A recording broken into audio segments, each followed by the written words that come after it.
সব সময় তো তেলের পিঠে খেয়ে থাকেন, তবে তেল ছাড়া এই পিঠে একবার বানিয়ে দেখবেন, যাকে খাওয়াবেন একটার জায়গায় 10টাই খেয়ে নেবে নিমেষে।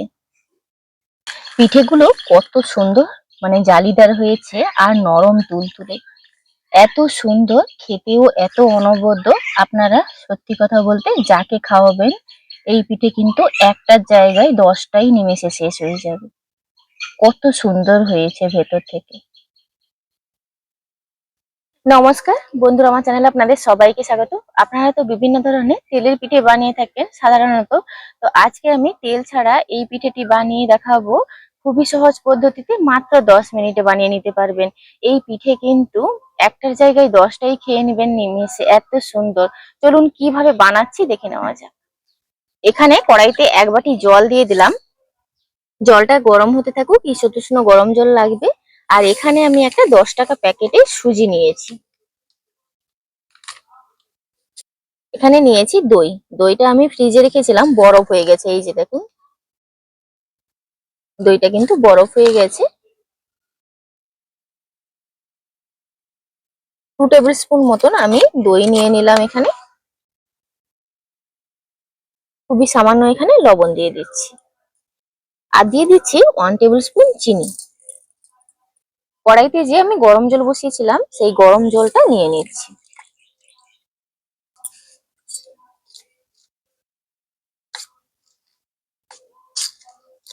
আর গরম জলে সুজিটা ভিজিয়ে রাখলে পরে খুব কম সময়ের মধ্যে সুজিটা নরম হয়ে যায়, খুব সুন্দর ভিজে যায়। সুজিটা রেস্টে রেখে দেবো, ততক্ষণে আমি পুরটা বানিয়ে নেব। এখানে একটা নারকেল নিয়েছি, নারকেলটাকে ফাটিয়ে নেব।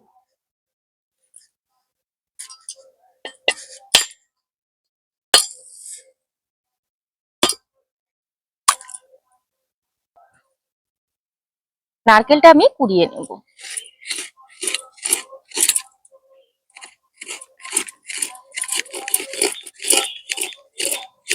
কড়াইতে দিয়ে দিচ্ছি 1/2 বাটি চিনি।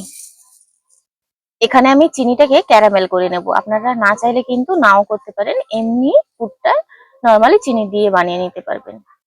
চিনিটা হালকা লাল হতে শুরু করেছে, এই পর্যায়ে হালকা করে নাড়াচাড়া করে দেব, না হলে নিচটা কালো হয়ে যাবে। এইভাবে নাড়তে নাড়তেই চিনি পুরোপুরি গলে যাবে। আর গুড় থাকলে গুড় দিয়েও কিন্তু পুরটা বানিয়ে নিতে পারবেন। গুড়টা আমার কাছে আজকে ফুরিয়ে গেছে। চিনিটা পুরোপুরি ক্যারামেল হয়ে গেছে, আর এর বেশি কালার করব না। এই পর্যায়ে আমি কুড়িয়ে রাখা নারকেলটা দিয়ে দেব।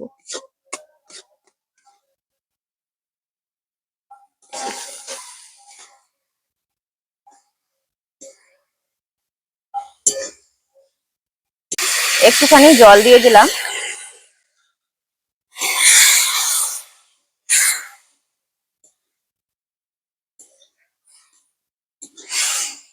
এখানে যে নারকেলের পাকটা কিন্তু খুবই গুরুত্বপূর্ণ বিষয়। খুব বেশি জল জলে রাখলে মোটেও পিঠেটা হবে না। তো পাকটা খুব ভালোভাবে দিয়ে নিতে হবে, যাতে নাড়ুর মতন পাক হয়ে যায়, হাতে দিলে গোল করা যায়। ওইভাবে কিন্তু পাকটা করে নিতে হবে। সে গুড়ের বলুন, চিনির বলুন বা ক্যারামেলের বলুন, সবকিছুতেই কিন্তু পাকটা একটু শক্ত করেই বানাতে হবে। কড়াইতে জল দিয়ে দিচ্ছি। এখানে একটা স্ট্যান্ড বসিয়ে দিলাম, আর এরকম একটা ছিদ্রযুক্ত প্লেট দিয়ে দিয়েছি।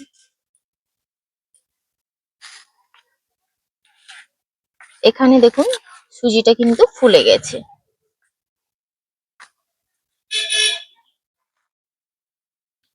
1/2 টিস্পুন নিয়ে নিয়েছি বেকিং পাউডার। একটুখানি জল দিয়ে দিলাম, আর খুব ভালোভাবে বেকিং পাউডারটা মিশিয়ে নেব। এখানে নিয়েছি কাঁঠাল পাতা। কাঁঠাল পাতাগুলো আমি 2 সাইডে একটু করে কেটে দিয়েছি। এই যে সুজির ব্যাটারটা তৈরি করেছি, নিয়ে নিলাম।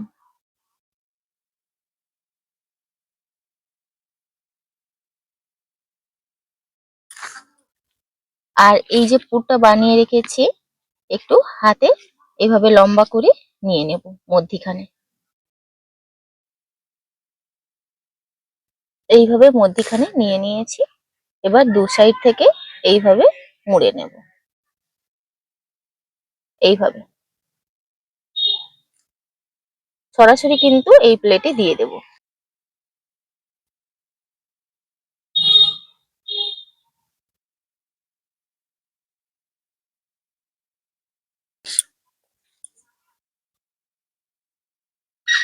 আবারও কিন্তু ওইভাবে ব্যাটারটা নিয়ে নিচ্ছি।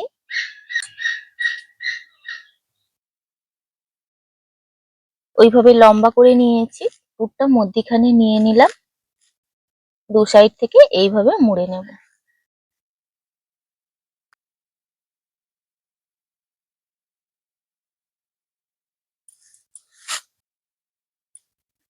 প্রত্যেকটা আমি এইভাবে করে বানিয়ে নিচ্ছি। আর এত ঝটপট বানানো হয়ে যায় এই সুন্দর পিঠেগুলো।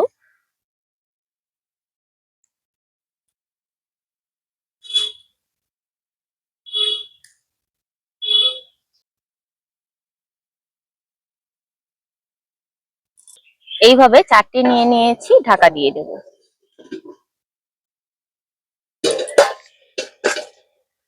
5-7 মিনিট ভাপিয়ে নিয়েছি, এগুলো কিন্তু পুরোপুরি হয়ে গেছে। আর পাতার কালারও এইভাবে চেঞ্জ হয়ে গেছে। এই পর্যায়ে নামিয়ে নেব। এগুলো আমি একটা একটা করে তুলে রাখছি। এইভাবে করে প্রত্যেকটা বানিয়ে আপনাদেরকে দেখাচ্ছি।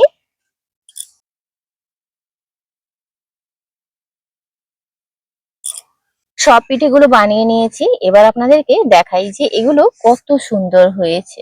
সব সময় তো তেলের পিঠে খেয়ে থাকেন, তবে তেল ছাড়া এই পিঠে একবার বানিয়ে দেখবেন, যাকে খাওয়াবেন একটার জায়গায় 10টাই খেয়ে নেবে নিমেষে।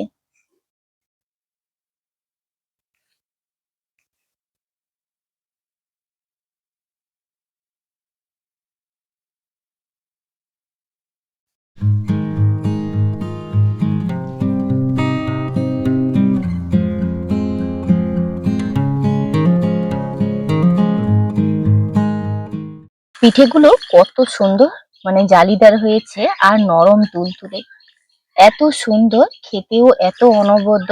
আপনারা সত্যি কথা বলতে যাকে খাওয়াবেন এই পিঠে কিন্তু একটার জায়গায় 10টাই নিমেষে শেষ হয়ে যাবে। কত সুন্দর হয়েছে ভেতর থেকে। আজকের ভিডিওটি এখানেই শেষ করছি। ভিডিওটি ভালো লাগলে লাইক শেয়ার কমেন্ট করবেন। আপনারা সবাই ভালো থাকবেন, সুস্থ থাকবেন, সাবধানে থাকবেন। দেখা হচ্ছে পরবর্তী একটা নতুন পর্বে।